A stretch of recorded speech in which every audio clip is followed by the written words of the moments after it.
कर सामने आ रही है और इस बार चर्चा में है प्रशांत किशोर और उनकी जन स्वराज पार्टी पीके, यानी प्रशांत किशोर खुद चुनावी मैदान में नहीं उतरेंगे, ये तो साफ है। लेकिन टिकट बंटवारे का उनका फॉर्मूला बाकी दलों से बिल्कुल अलग है। ना जाति, सिर्फ योग्यता चलेगी। जन स्वराज पार्टी किसी गठबंधन में नहीं जाएगी, लेकिन सूत्रों की माने तो चिराग पासवान से उनका सियासी सद्भाव बनता हुआ नजर आ रहा है। कुछ सीटों पर दिलचस्पी भी नजर आ रही है। समीकरण खड़े हो सकते हैं, दोनों एक साथ चुनाव लड़ सकते हैं।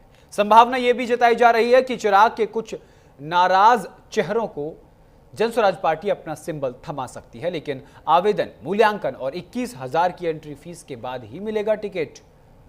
अब तक दर्जनों सेवानिवृत्त IAS IPS अधिकारी जन स्वराज पार्टी के टिकट की आस में लाइन में है, मगर प्रशांत किशोर का साफ संदेश है कि अगर उम्मीदवार सही नहीं निकला तो पार्टी ही नहीं, मैं भी वोट नहीं मांगूंगा। जन स्वराज ने तय किया है कि 40% टिकट महिलाओं को, 75 से ज्यादा अति पिछड़ा वर्ग उम्मीदवार को और मुस्लिम समाज को कम से कम 40 प्रत्याशी मैदान में उतारेंगे। जातीय समीकरणों से हटकर ये एक नई राजनीतिक और रणनीतिक की पहल मानी जा रही है। लेकिन क्या बिहार की जमीन पर यह प्रयोग चलेगा या फिर प्रशांत किशोर का ये सपना सियासी हकीकत बनने से पहले ही ध्वस्त हो जाएगा? चलिए अब आपको हम ग्राफिक के जरिए बताएंगे कि कैसे प्रशांत किशोर का नया चुनावी फॉर्मूला है। आप देख सकते हैं प्रशांत किशोर खुद चुनाव नहीं लड़ेंगे, सिर्फ रणनीतिक भूमिका में रहेंगे। जन स्वराज पार्टी किसी दल से गठबंधन नहीं करेगी।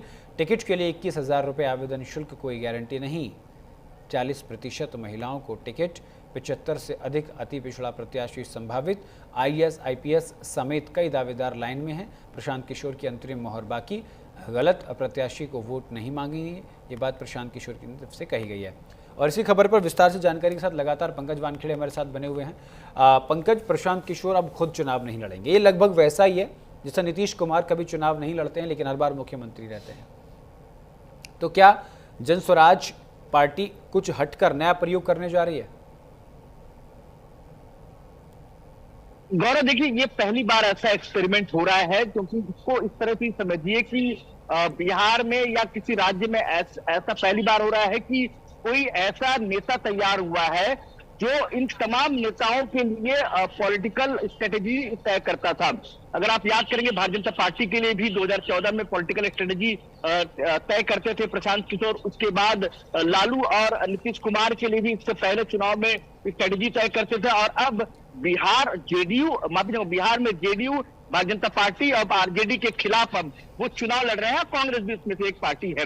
लेकिन अब इंटरेस्टिंग ये है कि वो तय समीकरण क्या कर रहे हैं। उन्होंने साफ तौर पर अपनी लकीर खींच ली है कि 40% महिलाओं को ही वो रिजर्वेशन देंगे, उस पर टिकट देंगे। उसके बाद जो तमाम लंबी कतार जो है तमाम बुद्धिजीवियों का है, जो पूर्व न्यायाधीश है, वो भी चाहते हैं कि जो जन स्वराज पार्टी है उससे टिकट मिले। कई IAS IPS चाहते हैं। लेकिन जो मापदंड जो है प्रशांत किशोर ने तय किया है पीके ने, वो बड़ा दिलचस्प है। अब देखना होगा कि क्या जो मापदंड तैयार किया है प्रशांत किशोर ने, क्या उसमें खरे उतर पाते हैं जो वादे उन्होंने किया। लेकिन दूसरी तरफ ये भी देखना पड़ेगा, क्या चिराग पासवान की सच में दिलचस्पी जो है जन स्वराज पार्टी की तरफ है। जो अंदर खाने जो सूत्र बता रहे हैं कि हो सकता है कि जो सीटें हैं जो कमजोर कर रही है, वहां पे वो है अपने इंटरनल जो है प्रत्याशी वहां पे उतार सकते हैं। तो क्या इन तमाम चीजों पे खैर आने वाले समय में तमाम इस मंथ के एंड तक, मैंने पहले कहा कि इस मंथ के एंड तक जो समीकरण लगभग तय हो जाएगा, तमाम पॉलिटिकल पार्टी, चाहे भारतीय जनता पार्टी हो, चाहे जन स्वराज पार्टी हो, या इसके अलावा कांग्रेस, आरजेडी और जेडीयू, इंतजार करना होगा। लेकिन ये जरूर है कि अब बिहार की राजनीति में बड़ा दिलचस्प चुनाव होगा इस बार का। बिल्कुल, बहुत बहुत शुक्रिया पंकज तमाम जानकारी के लिए।